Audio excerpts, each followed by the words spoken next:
ओम नमः शिवाय। प्राचीन काल में एक गरीब पुजारी हुआ करता था।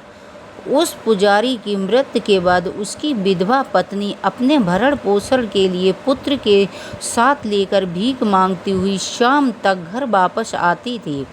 एक दिन उसकी मुलाकात विदर्भ देश के राजकुमार से हुई, जो कि अपने पिता की मृत्यु के बाद दर दर भटकने लगा। उसकी यह हालत देखकर पुजारी की पत्नी से देखी नहीं गई। वह उस राजकुमार को अपने घर ले आई और पुत्र जैसा रखने लगी। एक दिन पुजारी की पत्नी अपने दोनों पुत्रों को सांडिल ऋषि के आश्रम ले गई। वहां उसने ऋषि से शिव जी प्रदोष व्रत की कथा एवं विधि सुनी तथा घर जाकर वह भी प्रदोष का व्रत रखने लगी। एक बार दोनों बालक वन में घूम रहे थे।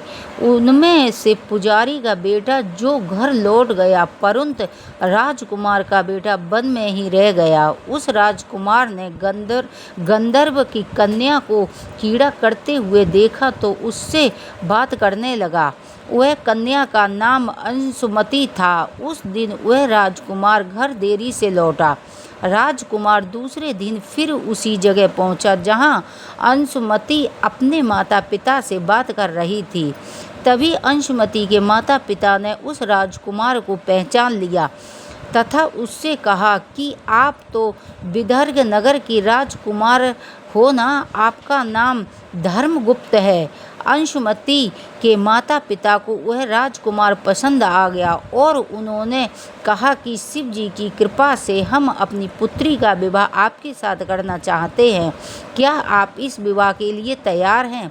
राजकुमार ने अपनी संस्कृति दे दी और उन दोनों को विवाह संपन्न हुआ। बाद में राजकुमार गंधर्व की विशाल सेना के साथ विदर्भ पर हमला किया और घमासान युद्ध कर विजय प्राप्त की तथा पत्नी के साथ राज करने लगा। वहां उस महल में वह पुजारी की पत्नी और पुत्र को आदर से ले गया तथा साथ रखने लगा। पुजारी की पत्नी तथा पुत्र के सभी दुख दरिद्रता दूर हो गए और वे सुख से अपना जीवन व्यतीत करने लगे। एक दिन अंशुमति ने राजकुमार से कहा, सभी बातों के पीछे का कारण और रहस्य पूछा।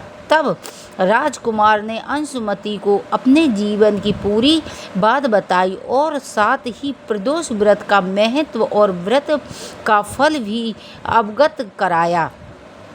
उसी दिन से प्रदोष व्रत की प्रतिष्ठा व महत्व बढ़ गया तथा मान्यता अनुसार लोग यह व्रत करने लगे। कई जगहों पर अपनी श्रद्धा के अनुसार स्त्री पुरुष दोनों ही इस व्रत को करते हैं। इस व्रत को करने से सब मनुष्यों के सभी कष्ट और पाप नष्ट हो जाते हैं एवं मनुष्य अभीष्ट भी प्राप्त कर लेता है। जय श्री राधे।